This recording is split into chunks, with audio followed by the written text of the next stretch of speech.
Welcome to food express. ఈరోజు నేను చిలకడ దుంప స్వీట్ పొటాటో రబ్డీతో వచ్చానండి. చాలా బాగుంటుంది, చాలా సింపుల్. ఇంగ్రీడియంట్స్ కూడా వెరీ సింపుల్. చూడండి, చిలకడ దుంప ముక్కలు, బెల్లము, జీడిపప్పు, యాలక పొడి, పాలు, నెయ్యి, బాదము, కిస్మిస్, సారపప్పు, పిస్తా పప్పు. ఫస్ట్ ఒక మిక్సీ గిన్నె తీసుకున్నానండి. దాంట్లో ఏం చేశానంటే ఈ చిలకడ దుంప ఉంది కదా, దాన్ని ఇట్లా పొట్టు తీసి మంచిగా సన్నగా ముక్కలు తరుక్కొని పెట్టుకునే వేసేసేయండి.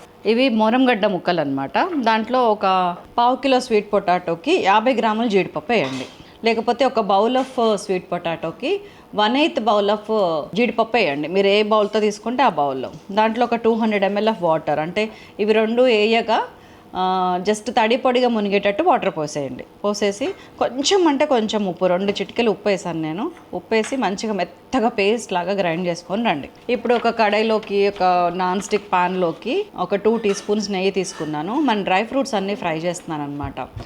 జీడిపప్పు ఒక 2 టీ స్పూన్స్, బాదం ఒక 5-6 బాదము, పిస్తా ఒక 3 అండ్ కిస్మిస్ ఒక 15-12 వరకు వేసాను. అండ్ దెన్ సారపప్పు, ఇవన్నీ వేసి లో ఫ్లేమ్ మీద మంచిగా ఫ్రై చేయండి. మీరు నెయ్యి ముందే బాగా కాల్చేసారు అనుకోండి, ఇవన్నీ మాడిపోతాయి. కాబట్టి నెయ్యి వేడెక్కగానే వేసుకోవటం స్టార్ట్ చేయండి, అప్పుడు మీకు మంచిగా ఫ్రై అవుతాయి. సో ఇది ఫ్రై చేసిన తర్వాత వీటిని ఒక పక్కకు పెట్టేసుకున్న ఒక గిన్నెలోకి, మళ్ళీ అదే పాన్లోకి మళ్ళీ ఇంకొక 2 టీ స్పూన్లు నెయ్యి వేసుకున్నాను. ఇప్పుడు మనం ఏదైతే పేస్ట్ రెడీ చేసుకున్నాం కదా, ఇది గ్రైండ్ చేసి పెట్టిన పేస్ట్, దాన్ని ఈ కడాయిలో వేసేసాను. వేసి ఒక 3-4 మినిట్స్ ఎట్లాంటి లంప్స్ ఉండలు రాకుండా మంచిగా ఇట్లా తిప్పుకుంటా కదుపుకుంటూ వెళ్ళిపోయినా. మనకి జస్ట్ 1-2 మినిట్స్ తిప్పితే చాలు. చూసారా, గట్టిపడింది కొంచెం. మనం వేసిన నెయ్యి కూడా బయటకు వస్తుంది చూసారా.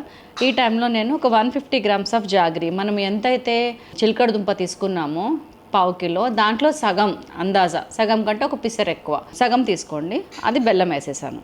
వేసి మంచిగా తిప్పుతుంటే మన యాలక్కాయ పొడి కూడా వేసుకొని తిప్పుతూ ఉంటే మంచిగా ఇది కూడా కరిగి ఇంకొంచెం లూజ్ అయింది. ఇప్పుడు మళ్ళీ ఆయిల్ బయటకు వస్తుంది చూసారు, నెయ్యి. ఈ టైంలో నేను బాగా కాసి పెట్టుకున్న మిల్క్ ఉంది ఇంట్లో. ఆ మిల్క్ మెల్లమెల్లగా 200 గ్రామ్స్, 200 ml, 100 ml, మళ్ళీ 200, అట్లా ఒక 1/2 లీటర్ దీని కన్సిస్టెన్సీ చేంజ్ అయ్యేదాకా కలిపాను అనమాట. మొత్తం స్వీట్ తయారు చేయడం మనకి 10 నిమిషాలు అంది అంతే.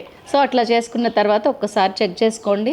మిల్క్ అన్నీ యాడ్ చేసాం కాబట్టి నేను షుగర్ తక్కువ అవుతుందా అని డౌట్తో ఒక 3-4 టీ స్పూన్స్ షుగర్ వేస్తున్నాను. మీరు కూడా వేసుకోండి. And then last but not least, very tasty బడ్ ఇప్పుడు వేస్తుంది. పాలల్లో మన కుంకుమ పువ్వు, సాఫ్రాన్ ఉంటుంది చూసారా, అది నానబెట్టాను. దాన్ని ప్లస్ కొంచెం అంటే కొంచెం ఒక పిసరంతా చిటికెడు పచ్చకర్పూరం కలిపి ఇందులో యాడ్ చేసేసాను.